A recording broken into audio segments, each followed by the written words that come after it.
Hey guys, today I'm going to show you if you have the 1000 SRT or just the 1000, even the FLX 10, this is how you're going to reset it. This is software reset.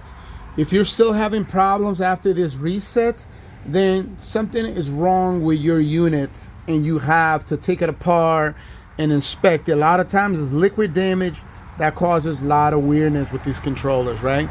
But to begin, you're going to be holding shift, left beat, turning the power on. And if you pay attention to here, you're going to see that it has a version number. This tells you the version of your firmware. If you have anything that's below 0.05, so 1.05, if you have anything below that, that means your unit needs a firmware upgrade. And you could do that by visiting Pioneer's website. So let's move on. What you want to do is you want to press this. It's going to go through different options. You're going to pay attention to the Beat FX screen.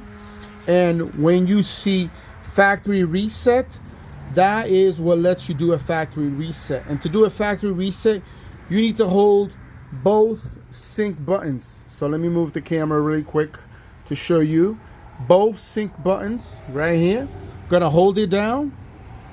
And right in the middle, it's gonna say factory reset finished.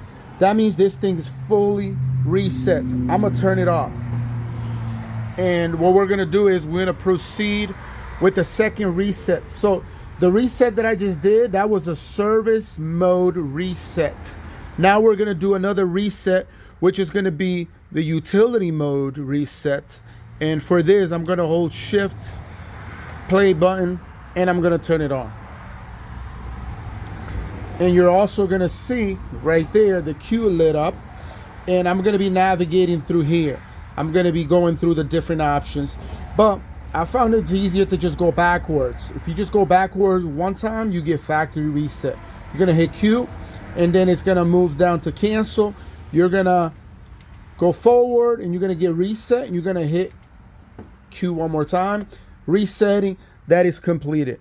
Power it off, turn it back on, and the whole unit should go back on. And you will see all these colors present. Nothing should be flashing. If anything is flashing, usually you need calibration. If you have anything else flashing red, that means there's an issue with the hardware that needs to be fixed. Thanks for watching. Like, subscribe for more videos like this. Thank you.